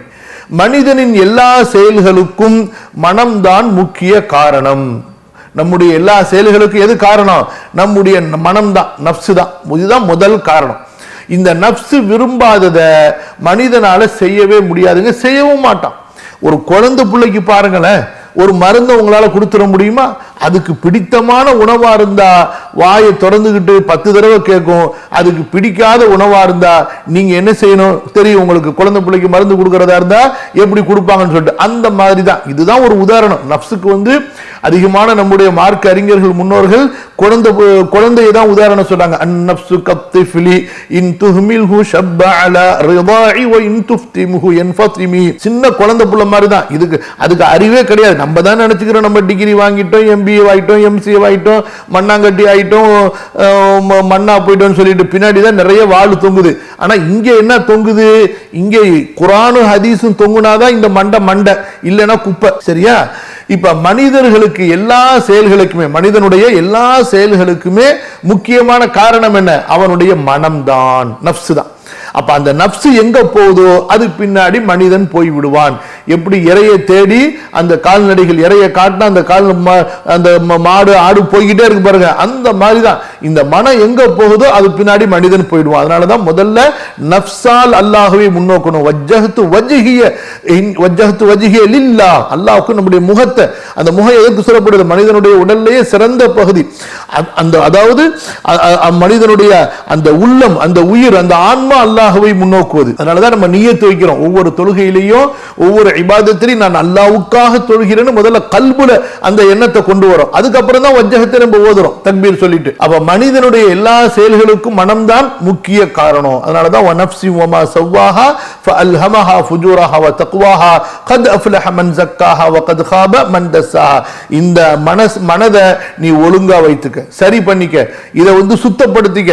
இதை நீ மனசை கெட்டதாக்கிட்ட, அவ்வளவுதான், முடிஞ்சு போச்சு. அதுக்கப்புறமா உனக்கு கெட்டது என்னன்னு சொல்லி தரவே தேவையில்லை. இந்த மனதை நீ சுத்தப்படுத்திட்டா நல்லது என்னவோ அது உனக்கு தெரிய வர நீ செய்துகிட்டே இருப்ப. நல்லது அப்படியே உனக்கு இயல்பா மாறிடும். அப்ப நப்சு கெட்டு போய் இருக்கும் போது நல்லது செய்ய வராது. நப்சு நல்ல நப்சாக மாறிவிடும் பொழுது மனிதனால் கெட்டதை செய்ய முடியாது. நப்சு கெட்ட நப்சாக ஆகிவிடுமையானால், நம்முடைய மனம் கெட்ட மனமாக ஆகிவிடுமையானால் நல்லதை செய்யறதுக்கு அதுக்கு அதாவது மனம் வராது, அதுக்கு அந்த நாட்டம் வராது. அதே நப்சு நல்ல நப்சாக மாறிவிடுமையானால் அந்த நப்சால் கெட்டதை செய்ய முடியாது. அந்த அளவுக்கு அந்த நப்சு கெட்டதை விட்டு விரண்டு ஓடக்கூடியதாக இருக்கும். அது எவ்வளவுதான் தனக்கு பிரியமானதாக இருந்தாலும் சரியே. புரியுதா? அடுத்து கவனிக்க 54வது படிப்பினை, ரொம்ப முக்கியமானது. மனிதன் தனது மனதால் ஒன்றை விரும்பும் போது அதை அடைகிற வழிகளை தேடுகிறான். நம்பர் 2, முதல்ல விரும்புறான். அப்ப அடுத்தது என்ன ஆகுது?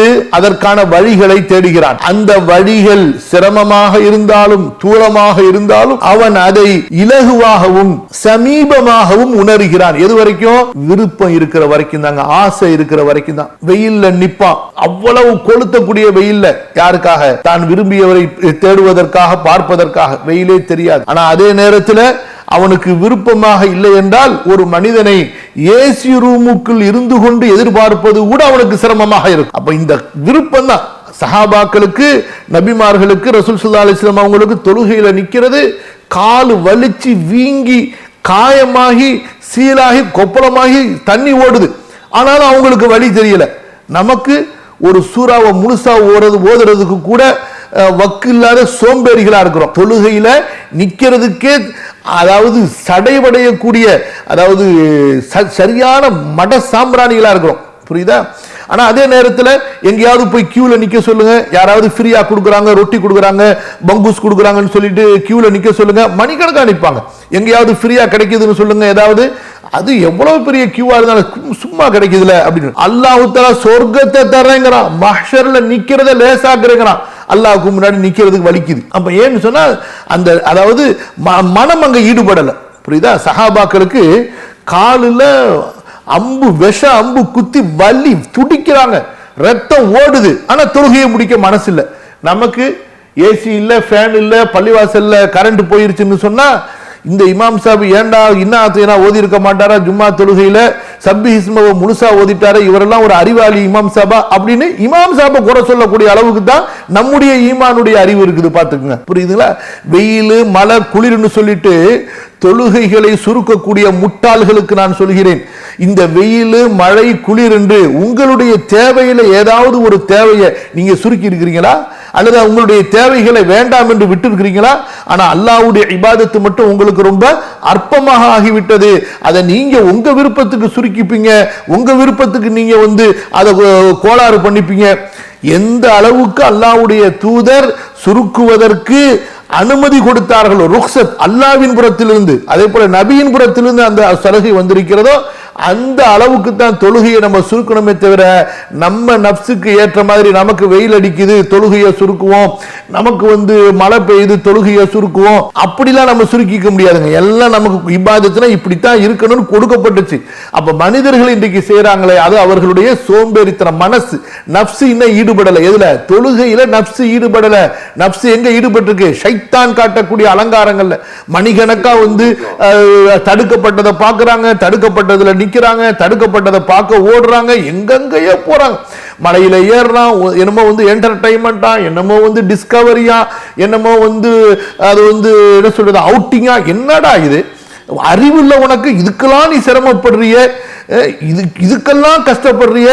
அதே போல வாக்கிங் போறான், ஜாக்கிங் போறான், அப்புறம் ட்ரெட்மில் பண்றான், அது எல்லாத்துக்கும் கஷ்டப்படுறான். ஆனா இபாதத்துக்கு மட்டும் நோகவே கூடாதான். எப்படி சொர்க்கம் கிடைக்கும்? உததான் கிடைக்கும். கவனிங்க, மனிதன் தனது மனதால் ஒன்றை விரும்பும் போது அதை அடைகிற வழிகளை தேடுகிறான். அந்த வழிகள் சிரமமாக தூரமாக இருந்தாலும் அவன் அதை இலகுவாகவும் சமீபமாகவும் உணர்கிறான். மனம் அவனுக்குள் ஆசையை அதிகப்படுத்துகிறது. முதலாவது மனசு வருது, மனசு, அதுக்கப்புறம் அந்த மனசு என்ன செய்யுது? ஆசை அதிகப்படுத்துகிறது. ஆசை வெறியை உண்டாக்குகிறது. வெறி அவனுக்குள் ஆற்றலை உண்டாக்குகிறது. ஆற்றல் அவனுக்குள் சிரமங்களை இலகுவாகவும் தூரத்தை சமீபமாகவும் ஆக்கிவிடுகிறது. இதாங்க மெயின். அப்படியே இந்த தர்த்தீபு பாருங்க, உங்களுக்கு புரியும். என்ன வரும்? முதல்ல அவனுக்கு மனம், ஒரு ஆசை, மனது என்ன செய்யறது? மனம் அவனுக்குள் ஆசையை ஏற்படுத்துகிறது.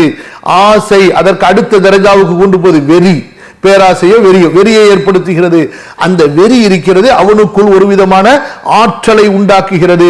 அந்த ஆற்றல் அவனுக்கு சிரமம், அதாவது எந்த செயல் மேல அவனுக்கு நாட்டம் வந்துருச்சோ, எந்த செயல் அவனுக்கு பிடிச்சிருச்சோ அந்த செயலை செய்வதற்கு என்னென்ன சிரமங்கள் இருக்குதோ அதெல்லாம் பார்த்துக்கலாம், செஞ்சிடலாம். அந்த சிரமங்களை எல்லாம் லேசாக்கி விடுகிறது.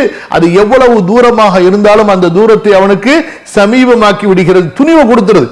எவ்வளவு பெரிய கஷ்டமானாலும் சரி அதை செய்து விடுவோம் என்ற அந்த குறிக்கோளுக்கு அவன் வந்து விடுகிறான். அப்ப அப்பேற்பட்ட ஒரு இந்த நப்சுக்கு அல்லாஹ் தஆலா அப்பேற்பட்ட ஒரு சக்தியை கொடுத்திருக்கிறான். இதை மனிதன் நல்லதிலே செலவழித்தால் இப்படிப்பட்ட விஷயத்தை நல்லதுக்கு கொண்டு வந்துட்டா. எப்படி சஹாபாக்கள் வல்லதீன ஜாஹது ஃபீனா லனஹ்தியன்னஹும் சுபுலனா ஹல் அதுல்லுக்கும் அலா திஜாரத்தின் துன்ஜீக்கும் மின் அஸாபின் அலீம் துமினூன பில்லாஹி வ ரசூலிஹி வ துஜாஹிதூன ஃபீ சபீலில்லாஹி பி அம்வாலிக்கும் வ அன்ஃபுஸிக்கும் ذلكم خير لكم إن كنتم تعلمون. அந்த மாதிரி ஆயிட்டா அல்ஹம்துலில்லாஹ், நமக்கு அல்லாஹ்வுடைய பொருத்தம், வறுமையுடைய வெற்றி கிடைச்சிடும். அவங்களுக்கு எல்லாமே அல்லாஹ்வுடைய பாதையில எல்லாமே லேசாயிருச்சு. ரசூல் ஸல்லல்லாஹு அலைஹி வஸல்லம் அவங்க அஹ்ஸாப் போர்ல, கந்தக் போர்ல கடப்பாறையால கல்ல அடிக்கிறாங்க. கல்லு தெரிச்சு கடப்பாறை சராச்சி அவங்களுடைய விரல் நசுங்கி ரத்தம் ஊத்துது. அல்லாஹ் தஆலா தான் விரலை ரசூல் ஸல்லல்லாஹு அலைஹி வஸல்லம் தன்னுடைய விரலை பார்த்து சொல்றாங்க, ஹல் அன்தி இல்லா யுஸ்பஉன் தமீதி வ ஃபீ சபீலில்லாஹி மா லகீதி. என்ன விரல, நீ ஒரு விரல் தான், ரத்தம் வந்திருக்கு, அவ்வளவுதான். அல்லாஹ்வுடைய பாதையில இதெல்லாம் பெருசு கிடையாது. அல்லாஹ் அக்பர். எப்பேற்பட்ட வார்த்தையை சொல்றாங்க. ரசூல் ஸல்லல்லாஹு அலைஹி வஸல்லமுடைய ஒரு சொட்டு ரத்தம், அவங்களுடைய ஒரு காயம் உலகமே அழிவதை விட அது பயங்கரமானது. அப்பேற்பட்ட நபியினுடைய கண்ணியம், அப்பேற்பட்ட நபியினுடைய அந்த காயம், அது அல்லாஹ்வுடைய பாதையில ஒண்ணுமே இல்லை என்று சொன்னா நம்மெல்லாம் என்னங்க, மொத்த வாழ்க்கையை அல்லாஹ்வுக்காக நின்று நம்ம செலவழித்தாலும் குர்ஆனை ஓதிக்கிட்டே இருந்தாலும் ஒண்ணுமே கிடையாதுங்க. புரிய மாட்டேங்குது நமக்கு. கவனிங்க, மனிதன் தனது மனதால் ஒன்றை விரும்பும் போது அதை அடைகிற வழிகளை தேடுகிறான். அந்த வழிகள் சிரமமாக தூரமாக இருந்தாலும் அவன் அதை இலகுவாகவும் சமீபமாகவும் உணர்கிறான். மனம் அவனுக்குள் ஆசையை அதிகப்படுத்துகிறது. ஆசை வெறியை உண்டாக்குகிறது. வெறி அவனுக்குள் ஆற்றலை உண்டாக்குகிறது. ஆற்றல் அவனுக்குள் சிரமங்களை இலகுவாகவும் தூரத்தை சமீபமாகவும் ஆக்கிவிடுகிறது. அல்லாஹ் சுப்ஹானஹு வ தஆலா நம்முடைய பாவங்களை மன்னிப்பானாக. அல்லாஹ்வுடைய வசனங்களை சிந்திப்பதற்கும் புரிவதற்கும் அமல் செய்வதற்கும் அருள் புரிவானாக. ஜஸாக்குமுல்லாஹு கைரன். இன்ஷா அல்லாஹ் இன்று 54வது படிப்பினை வரை நாம் நிறுத்திக் கொள்வோம். இன்ஷா அல்லாஹ் 55வதிலிருந்து நாளைய அமர்விலே பார்ப்போம். ஒரு 10 நிமிஷம் சுருக்கமா ஏதாவது கேள்விகள் இருந்தா கேளுங்க இன்ஷா அல்லாஹ். ஜஸாக்குமுல்லாஹு கைரன். அல்லாஹும்ம யஸ்ஸிர் அல்லாஹும்ம யஸ்ஸிர் லா ஹவ்ல வலா குவத இல்லா பில்லாஹில் அலியில் அதீம். அதாவதுமா இப்போ கேள்வி என்னன்னா, அதாவது ஒரு கம்பெனியில ஒருத்தர் உயிரோடு இருக்கும்போது பார்ட்னரா இருக்கிறாரு, அல்லது குடும்ப கம்பெனியா இருக்குது. குடும்ப கம்பெனி ஆரம்பிக்கும் பொழுது என்ன செய்யறாங்க, ஒருத்தர் குடும்பத்துக்கு இவ்வளவு எடுப்போம்னு அந்தந்த குடும்பத்துக்கு தேவைக்கு ஏற்ப ஒரு பங்கு முடிவு பண்றாங்க. அப்ப அதுல ஒரு பார்ட்னர் இறந்து போயிடுறார். மைக் ஆஃப் பண்ணிருங்க. அப்படி இறந்து போகும் பொழுது அவருடைய மொத்த பங்குகளை, அவருக்கு எவ்வளவு அந்த கம்பெனியில பங்கு இருந்துச்சோ, 20%, 30%, 40%, அந்த பங்கை நம்ம மார்க்க ஷரியா முறைப்படி தான் அவருடைய மரணத்துக்கு பிறகு அவருடைய உறவுகளுக்கு பங்கு வச்சு கொடுக்கணும். ஏற்கனவே எழுதின தர்த்தீப் இப்படி கொடுக்க கூடாது, பிரிக்க முடியாது. அது அவர் ஹயாத்தா இருக்கும் பொழுது அவர் அதிகமா கூடுதல் குறைவு தேவை ஏற்பட்டுச்சுன்னா அவர் கொடுத்துப்பாரு, வாங்கிப்பாரு. அவருடைய மௌத்துக்கு பிறகு அவருடைய மொத்த சொத்துல அந்த பங்குகள் சேர்க்கப்பட்டு அவருடைய உறவினர்களுக்கு மார்க்கம் சொல்லி இருக்கிறபடி மனைவிக்கு பிள்ளைகள் இருந்தா 8ல் 1, பிள்ளைகள் இல்லை என்றால் 4ல் 1, அதே போல பிள்ளைகள் ஆண் பிள்ளை பெண் பிள்ளை, அதே போல தாய், அப்படிதான் நம்ம பங்கு வைக்கணும். நேச்சுரலான ஒரு அறிவு, தபியா, இந்த ஒரு அமைப்பு இருக்குது. அல்லாஹ் தஆலா இதை பற்றி குர்ஆன்ல சொல்லும்போது குலிகல் இன்சானு தஈஃபா, மனிதன் பலவீனமாக படைக்கப்பட்டிருக்கிறான் என்று அல்லாஹ் தஆலா சொல்றான். இது நம்ம இயல்பா பார்க்கக்கூடியது. குழந்தையா பிறக்கும் போது பாருங்க, மனிதனுடைய பிள்ளைகள், நம்முடைய குழந்தைகள் எவ்வளவு பலவீனமா இருக்கிறாங்க. அதே நேரத்தில் ஒரு சின்ன கோழி குஞ்சு எடுத்துக்கங்க, பிறந்த உடனே ஓடுது. ஒரு மீன் குஞ்சு எடுத்துக்கங்க, பிறந்த உடனே அவ்வளவு ஆழ்கடல்ல நீந்தது. இந்த மாதிரி ஒப்பிட்டு பார்க்கும் பொழுது மனிதன் பலவீனமானவன். அதே போல மனிதன் குழந்தை பிறந்ததுக்கு பிறகு அவனுக்கு மடியில எடுத்து பாலை கொடுக்கணும், அவனுக்கு அவனுடைய அசுத்தத்தை அவனுக்கு சுத்தப்படுத்தி கொடுக்கணும். இப்படியெல்லாம் பல வேலைகள் அவனுக்கு ஒருத்தங்க செஞ்சு கொடுத்துக்கிட்டே இருக்கணும். ஆனா மற்ற உயிரினங்களுக்கு அந்த பிரச்சனையே இல்லை, எல்லாமே அது செட் ஆயிடுது, செஞ்சுக்கிட்டே இருக்கு. சரிங்களா? அடுத்த கட்டம் என்னன்னு சொன்னா, இப்படிலாம் பலவீனமாக இருக்கக்கூடிய மனிதன் இருக்கிறானே, அல்லாஹ் அவனுக்கு கொடுத்திருக்கக்கூடிய அறிவை கொண்டு, நான் ஏற்கனவே 2 வார்த்தை சொல்லியிருப்பேன், மற்றவர்களா அந்த ஒரு லிமிட்டட் அறிவு அதுக்குள்ளார சுத்திக்கிட்டு இருக்கும். மனிதனாலதான் அதை தாண்ட முடியும் அவனுடைய சிந்தனை திறமையை கொண்டு. இப்படியெல்லாம் மனிதன் சிந்திச்சு எல்லா படைப்புகளுடைய ஆற்றல்களை வலிமைகளை தனக்குள் கொண்டு வரக்கூடிய அளவுக்குண்டான அந்த அற்புதமான சக்தி அல்லாஹ் தஆலா மனிதனுக்கு படைத்திருக்கிறான். அந்த வகையில மனிதன் பிற படைப்புகளிலிருந்து வித்தியாசப்படுகின்றான். புரியுதா? வெறும் தனிப்பட்ட உடல் வலிமை என்று பார்க்கும் பொழுது அல்லாஹ் தஆலா மனுஷனிடத்துல கேட்கிறான், உன்னை விட வானத்தை நம்ம பலமா படைக்கலையா அப்படின்னு சொல்லி. இப்ப பாருங்க, நம்மை விட உடலால வலிமை பெற்றது யானை, நம்மை விட அதிகமான வீரமுடையது சிங்கம் இருக்கு. இந்த மாதிரி அதாவது மனிதர்களை விட இந்த பூமியில எல்லா வகையிலும் கூடிய ஆற்றலும் சக்தியும் உள்ள படைப்பு இருக்குது. நம்மிடத்தில் அல்லாஹ் சுப்ஹானஹு வ தஆலா அந்த படைப்புகளிடத்தில் இல்லாத ஒன்றை கொடுத்திருக்கிறான். அதுதான் இல்மு, அக்ல், இந்த நஃப்ஸ் என்ற சக்தி. அப்ப இதை கொண்டு மனிதன் மற்ற படைப்புகளை விட அவன் மேம்பட்டு விடுகிறான். புரியுதுங்களா? அப்ப ஒப்பிடக்கூடிய அந்த நோக்குல தான் அந்த எதோட ஒப்பிடுறோம் அதை கவனிச்சு இவன் பலவீனமானவன், எதோட ஒப்பிடுறோம் அதை கவனிச்சு இவன் பலமானவன், அறிவால் அதிகமானவன். அந்த மாதிரி நமக்கு அந்த அளவுக்கு நஃப்ஸ்ல இறங்கல, ஈமான் இறங்கல. அந்த அளவுக்கு நம்ம இன்னும் அல்லாஹ்வின் மீது ஆசை கொள்ளல. அல்லாஹ்வின் மீது அந்த அளவுக்கு ஆசை கொண்டிருந்தோம்னா நம்ம நிலைமையே வேற மாதிரி இருந்திருக்கும். உஸ்மான் ரலியல்லாஹு அன்ஹு சொல்கின்றார்கள், உங்களுடைய உள்ளங்கள் சுத்தமாக இருக்குமேயானால் குர்ஆனை கொண்டு உங்களுடைய உள்ளங்கள் நிரம்பி இருக்காது. அதாவது போதுன்னு நீங்க குர்ஆனை மூடி இருக்க மாட்டீங்கிறாங்க. அதே போல அதாவது நம்ம முஸ்லிம் இப்னு யஸார்னு பெரிய தாபிஈ, அவங்க என்ன சொல்றாங்கன்னா, எனக்கு நாளைக்கு மௌத்துன்னு தெரிஞ்சா கூடங்க நான் எக்ஸ்ட்ரா ஒரு அமல் செய்யறதுக்கு என்னுடைய வாழ்க்கையில நேரம் இல்லைங்க. அப்ப அந்த அளவுக்கு தன்னுடைய நேரங்களை எல்லாம் சுன்னத்தான ஃபர்தான நஃபிலான இபாதத்துகளை கொண்டு நிரப்பி வச்சிருக்கிறாங்க. அதாவது இதே முஸ்லிம் இப்னு யஸார் சொல்றாங்க, நாளைக்கு மறுமையில வரும்பொழுது சஹாபாக்கள் தெரிந்து கொள்வார்கள் எத்தகைய வீரர்களை அவர்கள் விட்டு சென்றிருக்கிறார்கள் என்று. அவர்கள் எண்ணிக்கொண்டார்களா அமல்களில் அவர்கள் மட்டும் முந்தி விடுவார்கள் என்று. நாங்கள் அவர்களோடு தோளோடு தோளாக முட்டிகளோடு முட்டிகளாக நாங்களும் அவர்களுக்கு போட்டி போடுவோம். அத்தகைய வீரர்களை தங்களுக்கு பின்னால் அவர்கள் விட்டு சென்றிருக்கிறார்கள் என்று அவர்கள் மறுமையிலே தெரிந்து கொள்வார்கள். அப்ப அந்த கல்புல ஏற்படக்கூடிய அந்த வீரம், அந்த ஆசை தான். அந்த நம்ம நினைக்கிறோம் நமக்கு ஆசை இருக்குது, ஆனா நமக்கு அந்த மாதிரி செய்ய முடியலன்னு சொல்லிட்டு, அது பொய். உண்மையிலேயே ஆசை இல்லை. உண்மையிலேயே அந்த ஆசை எந்த அளவுக்கு உறுதி பெற்றிருக்க வேண்டுமோ அந்த அளவுக்கு நமக்கு வரும். சும்மா இருக்கு, அப்படிதான். அதனாலதான் நமக்கு முயற்சி செய்ய முடியல. அதனாலதான் நமக்கு அந்த வழிகள் கஷ்டமா இருக்கு, தூரமா தெரியுது. நம்ம கடைசியா கொடுத்த அந்த பாயிண்ட் இருக்கு பாருங்க, ஆசைகள் வந்தா மனுஷனுக்கு அடுத்து என்ன வரும்? வெறி வரும். வெறி அந்த வெறி என்ன உண்டாக்கும்?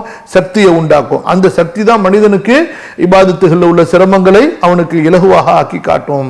மரியம் அலைஹிஸ்ஸலாத்து வஸ்ஸலாம் 7 வயசு 8 வயசுல அவங்க எப்படி தொழுவாங்கன்னு சொன்னா அல்லாஹ் குர்ஆன்ல சொல்றான்ல, சூரா ஆலு இம்ரானுடைய வசனம், யா மரியம் குனூதி லிரப்பிகி வஸ்ஜுதி வர்கஇ மஅர் ராகிஈன். மரியமே, அல்லாஹ்வுக்கு உன்னுடைய ரப்புக்கு நின்று வணங்குங்கள்னு சொல்லி எந்த அளவு நின்று வணங்குனாங்கன்னா, அந்த சின்ன குழந்தை 7-8 வயசு குழந்தை கால் வீங்கி காலில் தண்ணி கோர்த்து கொப்பளமாய் வெடிச்சு சிந்துமா, அந்த அளவுக்கு தொழுதாங்க. அப்ப என்ன அந்த ஆசை, புரியுதுங்களா? சஹாபாக்களுடைய குழந்தைகள் எடுத்து பாருங்க, அதுதாங்க குழந்தையோ பெரியவங்களோ அதை புரியணும். அதை புரிஞ்சு அதை முதல்ல அந்த மனம் அதுக்கு வந்து அந்த புரியுது, அந்த மனசு அதில் ஈடுபாடு, இதுதான் நமக்கு தேவை அப்படிங்கிறத உணரணும். அதுக்கப்புறம் தான் அது எல்லாமே ஏற்படும். அதுக்கு தான் அல்லாஹ் தஆலா நமக்கு வந்து இபாதத்துகளை வகைப்படுத்தி கொடுத்துட்டான்ல. கலிமத்தானி ஹஃபீஃபத்தானி அலல் லிசானி ஸகீலத்தானி அலல் மீசானி ஹபீபத்தானி இலர் ரஹ்மான். நாவுக்கு சொல்வதற்கு இலகுவான 2 வார்த்தைகள், மீசானிலே கனமான வார்த்தைகள், ரஹ்மானுக்கு பிரியமான வார்த்தைகள். அதான் திக்ர். உற்றாதீங்க, திக்ரை பற்றி பிடித்துக் கொள்ளுங்க. எதுவுமே செய்ய முடியல செஞ்சுக்கிட்டு அல்ஹம்துலில்லாஹ் அல்ஹம்துலில்லாஹ் அல்ஹம்துலில்லாஹ், அதுவே அல்லாஹ் உங்களை நெருக்கமாக்கி வைத்திருக்கிறான் என்பதற்கு பெரிய அடையாளம். அல்ஹம்துலில்லாஹ். அல்லாஹ்வை மறக்காம இருக்குது. வலா தகூனு கல்லதீன நஸுல்லாஹ ஃபஅன்ஸாஹும் அன்ஃபுஸஹும். அல்லாஹ்வை மறந்தவர்களை போன்று நீங்கள் ஆகிவிடாதீர்கள். அப்படி ஆகிவிட்டால் அவர்களுக்கு அல்லாஹ் தஆலா அவர்களையே மறக்க வைத்து விடுவான். ரெண்டுமே இருக்கு. அதாவது நம்முடைய அமல்களை கொண்டு நமக்கு பெருமை வந்துடக்கூடாது. நம்முடைய அமல்கள் நம்ம இன்னும் சரியா செய்யல என்ற அந்த குறை எண்ணம் இருக்கணும். அந்த எண்ணம் மிகைத்திடக்கூடாது. அது மிகைத்து விட்டால் என்ன ஆயிடும், நம்முடைய செயல்களை நாட்டம் ஏற்படாது. அது சைத்தானுடைய ஒரு வலையது. நம்முடைய அமல்களை பலவீனப்படுத்துவான், சோம்பேறித்தனத்தை உண்டாக்குவான். கண்டிப்பா அல்லாஹ் என்னுடைய அமலை ஏற்றுக்கொள்வான், இந்த அமல் மூலமா நான் அல்லாஹ்வை நெருங்குறேன் அப்படின்னு சொல்லி நம்ம அந்த அமல்களை கொண்டு சந்தோஷப்படணும், திருப்திப்படணும். அல்ஹம்துலில்லாஹ் அல்ஹம்துலில்லாஹி அல்லதி பிநிஅமதிஹி தத்திம்முஸ் ஸாலிஹாத். அதே போல ஹதீஸ்ல ரசூல் ஸல்லல்லாஹு அலைஹி வஸல்லம் சொல்றாங்கல, இதா சர்ரத்க ஹஸனதுக ஃபஅன்த முஃமின். உன்னுடைய நன்மை உனக்கு மகிழ்ச்சியை கொடுத்தால் நீ முஃமின்.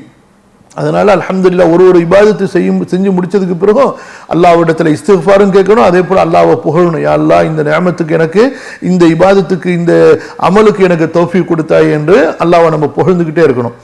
இல்ல அந்த டவுட் அந்த சந்தேகம் எண்ணம் இருக்கணும். அதை அதிகப்படுத்திடக்கூடாது. இன்னும் செய்யணுங்கிற அந்த அளவுக்கு மட்டும்தான் அதை நிறுத்திக்கணுமே தவிர அதை ஒரு வஸ்வசாவா ஆக்கிடக்கூடாது. தொழுகணும். அந்த ஜனாசா இருக்குமே ஆனால் அது வேற இடத்துக்கு எடுத்து செல்லப்பட்டு அங்க அந்த ஜனாசாவுக்கு தொழுகாதவர்கள் இருப்பார்களே ஆனால் அவர்கள் தொழுது அடக்க செய்யலாம். தாராளமா சொல்லலாம், தொழுகலாம். எத்தனை தடவை ஜனாசா தொழுகை நடந்தாலும் அந்த ஜனாசா முன்னாடி இருக்கும் பொழுது அந்த தொழுகையில நாமும் தொழுகலாம். எல்லாமே அதாவது எல்லாமே ஃபெயிலியர் ஆச்சுன்னு ஏமா இவங்க நிராசையாகிறாங்க, முடிவு பண்றாங்க? அப்படி முடிவு பண்ண வேணாம். அல்ஹம்துலில்லாஹ், அல்லாஹ்விடத்தில் அவங்க வந்து எதிர்பார்த்துக்கிட்டோம், ஆதரவு வைத்து கொண்டே இருக்கட்டும். குழந்தை எப்போ அல்லாஹ் கொடுக்குறானோ அல்ஹம்துலில்லாஹ், குழந்தைய கொடுக்கலனாலும் அல்ஹம்துலில்லாஹ். ஆனால் இன்னொரு குழந்தையை தன்னுடைய குழந்தையாக மாற்றுவதற்குரிய அனுமதி கிடையாது. அந்த குழந்தையை நீங்கள் வளர்க்கலாம், பராமரிக்கலாமே தவிர தன்னுடைய குழந்தையாக மாற்றுவதற்குரிய அதிகாரம், உரிமை இல்லை. அப்படி செய்தால் செய்தவரும் அதற்கு துணை இருப்பவர்களும் குற்றவாளிகள். எத்தீமான குழந்தையை வளர்க்கிறதுனா இந்த அர்த்தம் கிடையாது. அதுக்கு பேர் எத்தீமை பராமரிக்கிறது, எத்தீமுக்கு பொறுப்பேற்பது என்பது வேற. அது நம்ம காலத்துல யாரும் அதை செய்ய மாட்டாங்க. அல்லாஹுமே சரி. இப்போ முதலாவது கேள்விமா, ஹிதர் அலைஹிஸ்ஸலாம் அவர்கள் இப்போது உயிரோடு இல்லை, அவங்க இறந்துட்டாங்க. சரியா? எங்க இருந்தாங்க, எப்படி இருந்தாங்க, எங்க அடக்கம் செஞ்சாங்க, எப்படி மற்ற நபிமார்களை பற்றி நமக்கு ஒரு குறிப்பிட்ட அளவுதான் அறிவு இருக்கிறதோ, விரிவான அறிவு இல்லையோ, அதே போலதான் ஹிதர் அலைஹிஸ்ஸலாம் அவர்களை பற்றியும். எல்லா நப்சுமே இந்த பூமியில பிறந்தது மரணிக்கக்கூடியது. அந்த அடிப்படையில் அவர்களும் மரணித்து விட்டார்கள். சரியா? இரண்டாவது கேள்வி என்ன கேட்டீங்க? சஹாபி, ஒரு சஹாபி அவங்க என்ன செஞ்சாங்கன்னா, தொழுகையுடைய நேரம் அவங்களுக்கு வரல, அதுக்குள்ளார போர்ல கலந்து கொண்டாங்க, ஷஹீத் ஆயிட்டாங்க, சொர்க்கத்துக்கு போயிட்டாங்க. அம்ர் இப்னு சாபித், அவங்கள அல் உசைரிம் என்று அழைக்கப்படும். அவங்க பேரு அம்ர் இப்னு சாபித். சரிங்களா? அம்ர் இப்னு சாபித். இவங்க வந்து உஹது போர்ல இஸ்லாமை ஏற்று வருகிறார்கள். தொழுகையுடைய நேரம் வரல, போர்ல கலந்து கொண்டு ஷஹீதாகி விடுகிறார்கள், சொர்க்கத்துக்கு போயிடுறாங்க. மூணாவது கேள்வி, நீங்க கேட்ட கேள்வி அது சம்பந்தமா நீங்க படிக்கணும், குர்ஆனை படிக்கணும், ஹதீஸை படிக்கணும். குர்ஆன் ஹதீஸ்ல எதெல்லாம் படிக்கிறீங்களோ அதையெல்லாம் நீங்க நம்பிக்கை கொள்ளணும், அதையெல்லாம் நீங்க அமல் செய்யணும். அந்த குர்ஆன் ஹதீஸ் கொடுக்கப்பட்ட காலத்தில் இருந்த சஹாபாக்கள் இருக்கிறார்கள் அல்லவா, அவர்கள் எப்படி ஈமான் கொண்டார்கள் என்பதை தெரிஞ்சு அவர்களுடைய பாதையில நீங்க போகணும். நீங்க உங்களுக்கு எந்த பெயரையும் வைத்துக் கொள்ளவில்லை என்றாலும் இது உங்களுடைய நிலைப்பாடாக இருக்குமேனால் அந்த 73 கூட்டத்தில் சொர்க்கத்துக்கு செல்லக்கூடிய ஒரு கூட்டத்தில் நீங்கள் இருப்பீங்க. ரசூல் ஸல்லல்லாஹு அலைஹி வஸல்லம் அவங்களிடத்துல சஹாபாக்கள் அது நரகத்துக்கு போகிற 72 கூட்டத்தை பற்றி கேட்கல, சொர்க்கத்துக்கு போகிற ஒரு கூட்டத்தை பற்றி கேட்டாங்க. நபி ஸல்லல்லாஹு அலைஹி வஸல்லம் சொன்னாங்க, நானும் எனது தோழர்களும் எதன் மீது இருக்கிறோமோ அதன் மீது இருப்பவர்கள் என்று சொன்னாங்க. அதனால் அது சம்பந்தப்பட்ட கல்வியை தேடுங்க. அல்ஹம்துலில்லாஹ், இதில் வந்து நம்ம குர்ஆன் ஹதீஸு, சஹீஹான ஹதீஸுகள், அதாவது ஹதீஸ்களை அறிஞர்கள் எந்த வழியில் போனாங்களோ அதுதான் வந்து நமக்கு சொர்க்கத்துடைய வழி. சரிங்களா? அப்போ அது சம்பந்தப்பட்ட நூல்கள் இருக்கு. அல்ஹம்துலில்லாஹ், தாருல்-ஹுதாவை தொடர்பு கொள்ளுங்க. நிறைய இது சம்பந்தப்பட்ட கொள்கை புத்தகங்கள் எழுதியிருக்கிறோம். அதை வாங்கி படிங்க, அதில் உள்ள ஆதாரங்களை புரிங்க. உங்களுக்கு கண்டிப்பாக அல்லாஹ் தஆலா அந்த சொர்க்கத்துக்கு போகக்கூடிய கூட்டம் ஒரு கூட்டம் எது என்பதை அல்லாஹ் விளக்கத்தை கொடுப்பான். அல்லாஹ்விடத்தில் கேளுங்க. புரியுதா? யா அல்லாஹ், உனக்கு பிரியமான கூட்டம் எதுவோ, சொர்க்கத்திற்குரிய கூட்டம் எதுவோ அதில் என்னை சேர்த்து வை அல்லான்னு சொல்லி அல்லாஹ்விடத்தில் துவா செய்துவிட்டு நீங்கள் கல்வியை தேடி இன்ஷா அல்லாஹ் அமலை செய்யுங்க. அல்லாஹ் இந்த மாதிரி செய்யக்கூடிய ஒவ்வொருத்தரையும், உங்களையும் சரி யாரையும் சரி, அவன் கரம் பிடித்து சொர்க்கத்துக்கு வழிகாட்டுவான். நம்முடைய பொறுப்பு அல்லாஹ்விடத்தில் விட்டுறணும். நம்ம வந்து சத்தியம் தெரிந்ததற்கு பிறகு அதை புறக்கணிக்க கூடாது. தவறு என்று தெரிந்ததற்கு பிறகு அதை விடமாட்டேன் என்று பிடிவாதம் பிடிக்கக்கூடாது. சரிம்மா, இன்ஷா அல்லாஹ் இதோட நம்ம இந்த கேள்வி பதில் அமல்கள் நிறைவு செய்வோம். இன்ஷா அல்லாஹ் 55வது படிப்பினையிலிருந்து நாளைய அமர்விலே பார்ப்போம். அல்லாஹ் சுப்ஹானஹு வ தஆலா நாம் கூறிய விஷயங்கள் நன்மையாக நல்லதாக இருந்தால் அல்லாஹ்வின் புறத்திலிருந்து அதை அல்லாஹ் தஆலா நம்முடைய மனதுகளிலே பதிய வைப்பானாக. கெட்ட விஷயங்களை, தவறான விஷயங்களை அல்லாஹ் தஆலா நமக்கு மன்னித் தருவானாக, திருத்தி தருவானாக. அஸ்தக்ஃபிருல்லாஹல் அஸீம் லீ வ லக்கும் ஃபஸ்தக்ஃபிருஹு இன்னஹு ஹுவல் கஃபூருர் ரஹீம். ஜஸாக்குமுல்லாஹு கைரன் வ பாரக்கல்லாஹு ஃபீக்கும். வஸ்ஸலாமு அலைக்கும் வ ரஹ்மத்துல்லாஹி வ பரகாத்துஹு.